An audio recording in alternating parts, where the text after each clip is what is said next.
Tomorrow marks my son's long-awaited wedding. I found myself immersed in nostalgia in a hotel room with my daughter, reminiscing about precious moments with my son. Tears welled up in my eyes. "Mom, are you crying already?" teased my daughter, prompting me to quickly wipe away my tears. Concerned about our pet dog, Marine, back home, I tapped a button to check the live feed from the pet camera. To my shock, the screen didn't show our beloved dog, but instead revealed my husband and another woman embracing on our bed. My daughter, curious about my stunned reaction, peered at the smartphone and exclaimed, "This is Isabella." Isabella was none other than my future daughter-in-law.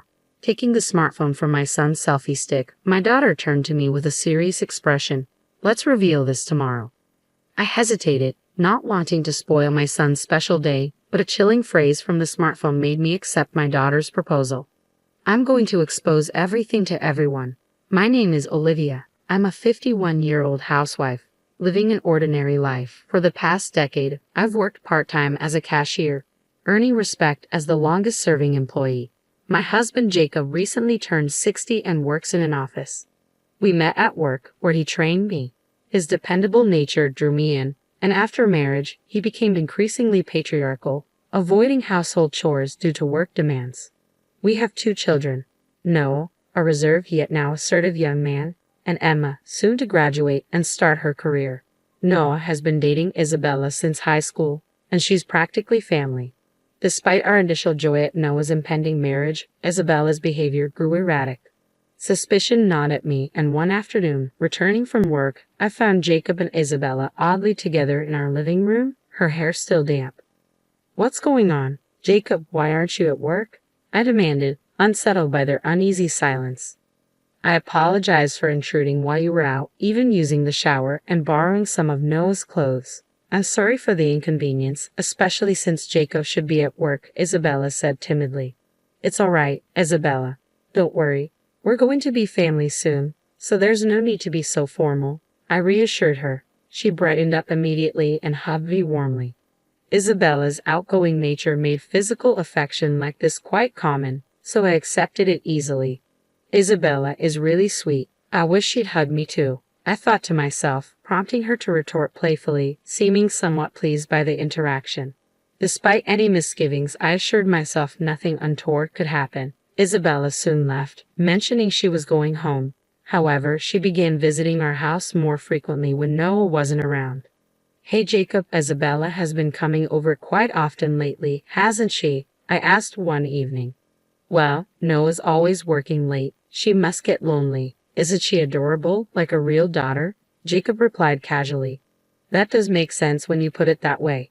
But every time she's here, she ends up sitting next to you, chatting away," I observed, feeling uneasy about their closeness.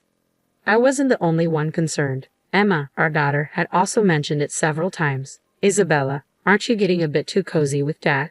Are you trying to steal him away?" Emma teased lightly. "That's not what I mean," Emma protested, her voice rising in frustration. Isabella giggled and clung to Jacob in a playful, childish manner that he indulged. Witnessing this odd scene, Emma and I began to feel increasingly uncomfortable around Isabella. Eventually, when our son Noah finally had a day off, we decided to go wedding dress shopping. I had initially thought it would just be Noah and me going to choose a wedding dress with Isabella, but she insisted we all come along to help her decide. My husband, delighted by her request, readily agreed. Thus, Jacob and I joined Noah and Isabella on the dress shopping expedition. In the fitting room, Isabella tried on dress after dress, asking for our opinions each time. Emerging from behind the curtain, our future daughter-in-law looked stunning. Her tall, slender frame complemented the dresses perfectly, drawing admiration from all of us, especially Noah, who was completely smitten. He was so overcome with emotion that tears streamed down his face, creating a warm and joyful atmosphere that even the sales associate couldn't help but join in. However, the mood was abruptly interrupted by a certain action from my husband. "She really is beautiful, especially that waistline. It's perfect," Jacob remarked, stepping closer to Isabella and gently touching her waist. "Dad, what are you doing?" Noah exclaimed, visibly surprised, and I shared his bewilderment. Isabella, though, burst into laughter. "Jacob, you're so naughty," she teased playfully. "Oh, really? My apologies then," Jacob chuckled, seemingly unfazed by the awkwardness he caused. Isabella laughed along with him. But I couldn't shake off my discomfort with her response, nor could Noah, who frowned deeply. When Isabella returned to the fitting room for another dress, and Jacob excused himself to the restroom, Noah took the opportunity to share his concerns with me. "Mom, I've been so busy lately, but Isabella's been hard to reach. We used to text all the time, but now it's like she's avoiding me. I have a bad feeling about this. What do you think?" As I tried to address my son's evident concerns, I replied, "I think it's okay, isn't it? After all, Isabella comes over to our house every day." "Every day?" Noah seemed taken aback. "I didn't realize. She comes for dinner every day and gets along so well with Dad. They even drink together." Realizing the weight of Noah's words, I fell into deep thought. I wanted to discuss his worries further, but Isabella emerged from the fitting room, interrupting our conversation. From then on, she continued to frequent our home, often occupying the spot next to my husband. Initially, she would avoid being around when Noah was present, but recently, she sat close to Jacob regardless of our son's presence. Emma, our daughter, frequently expressed dissatisfaction with this situation. However, every time she voiced her concerns, my husband would become defensive, which only made matters worse. 3 days before the wedding, our son and Isabella surprised us with a hotel stay voucher. The room was located above the banquet hall where the reception would take place, offering us a luxurious stay on the wedding day. Originally intended for 2 people, Emma was supposed to stay home. But due to an unexpected business trip for my husband the day before, Emma and I ended up going together. The hotel was exquisite, and our room was wonderfully appointed. Emma and I delighted in the luxury and hospitality, and after a satisfying meal, we collapsed onto the bed, anticipating our son's wedding the next day. In the hotel room with Emma, memories of my son flooded my emotions, bringing tears to my eyes. "Mom, are you crying already?" teased Emma, prompting me to quickly wipe away my tears. Concerned about our pet dog, Marine, left at home, I checked the live feed from the pet camera. To my shock, it wasn't our dog on the screen, but my husband embracing a woman on our marital bed. Petrified, I stared at the smartphone, and Emma, intrigued by my reaction, glanced over and exclaimed, "It's Isabella." Emma snapped the smartphone from my hands, her expression serious. "We should show this tomorrow." Though I knew revealing this would mar what should have been a joyful occasion, a certain phrase from the smartphone compelled me to agree with Emma's suggestion. The next morning, the newlyweds visited our room. Our son appeared somewhat tired, likely from working late the previous day, while his wife seemed cheerful.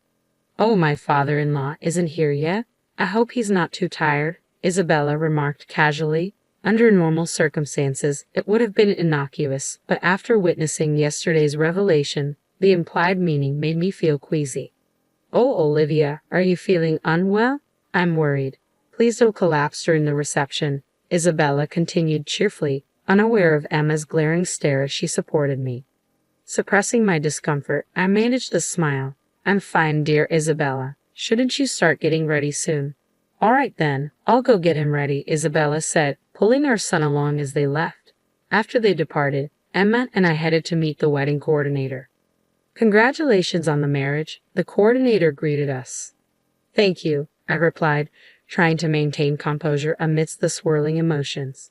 I made a last-minute request, which was quite unusual, to the wedding coordinator. I wanted to play a video with music during the wedding vows. Surprisingly, the coordinator readily agreed.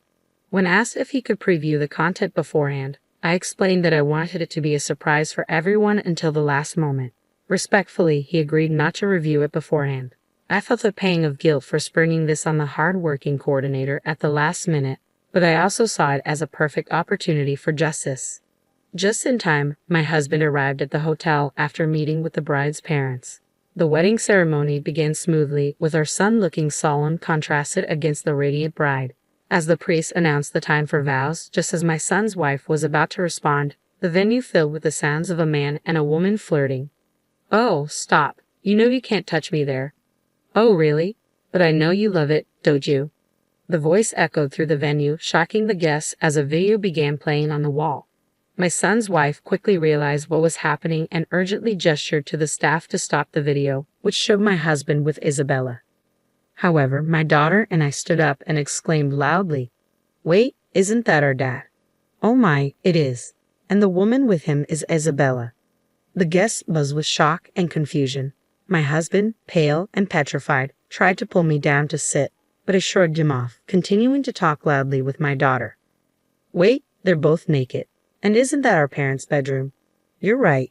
I've never seen your father-in-law and daughter-in-law so close on a bed. Both my husband and my son's wife turned pale at our comments. The panicked staff tried to stop the video, but the guests prevented them, and it continued to play loudly without interruption.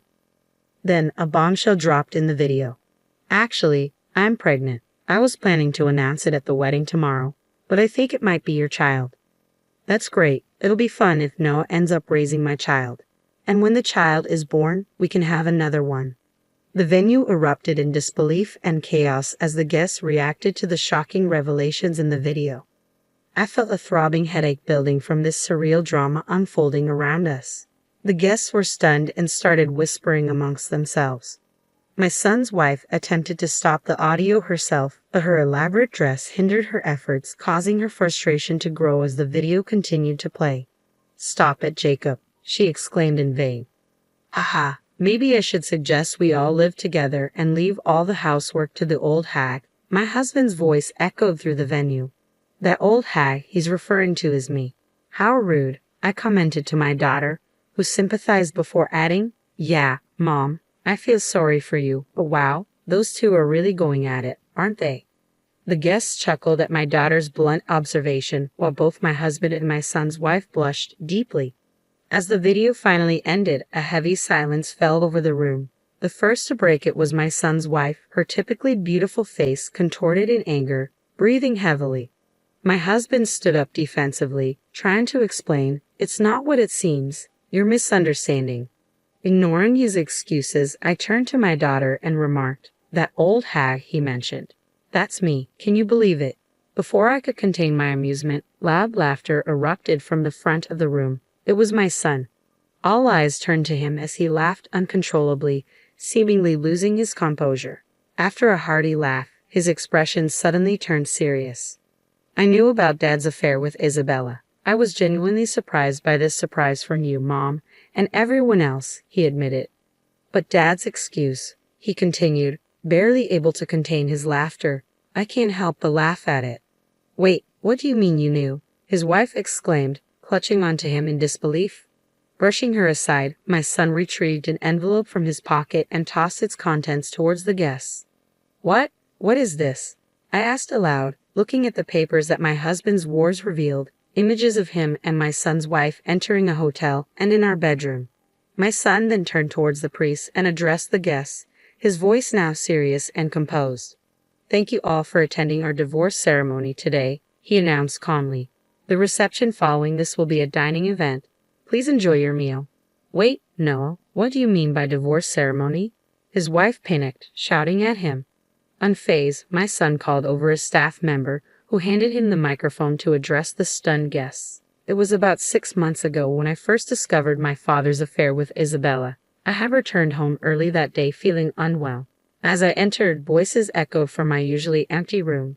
Fearing a burglar, I cautiously peeked inside, only to freeze in disbelief. There, playing on a screen, was footage of my own father and my girlfriend entangled intimately on my bed. Stop it, I managed to utter, stunned by the betrayal unfolding before me. Ignoring my feeble protest, my father grinned broadly, confronting his wife with a folder he retrieved from the cabinet. Here, we'll settle the details later. But for now, sign the divorce papers, he insisted coldly, as his wife pleaded tearfully. I don't want a divorce. I'm sorry, I love only you, she pleaded desperately. Despite her pleas, he remained stoic, pushing the pen towards her. The tense exchange continued until Isabella's father burst into the room, his face contorted with fury. Isabella, sign those papers now, he bellowed, enraged by the betrayal. Shocked into silence, we learned that Isabella's mother had also been involved in an affair which had been uncovered by Noah, leading to this tumultuous divorce ceremony. Amidst the chaos, Isabella and her mother were disowned, with claims for alimony swiftly initiated. After the legalities were addressed, my father, crestfallen, faced the final blow from our daughter. Dad, you're despicable. I can't believe you had an affair with my brother's wife. Don't ever show your face to us again. My husband, crushed by our daughter's rejection, looked up at us dazedly before we left the venue. Following Noah and Isabella's successful divorce, they secured a substantial amount of alimony. Isabella's father pledged to cover the costs, even as Isabella and her mother worked tirelessly to repay their share. In a further twist, a DNA test revealed my husband as the father of Isabella's child, shifting the burden of child support to him. Despite his financial struggles, my husband's deceit at work led to his dismissal, leaving him alone in a small apartment, juggling multiple part-time jobs. We eventually sold our home and relocated near our son, finding solace in a new apartment where laughter fills our days. Recently, our daughter introduced her college sweetheart, a kind and supportive man who has brought her joy amidst the recent turmoil. We look forward to the happiness ahead, grateful for the laughter that now defines our lives.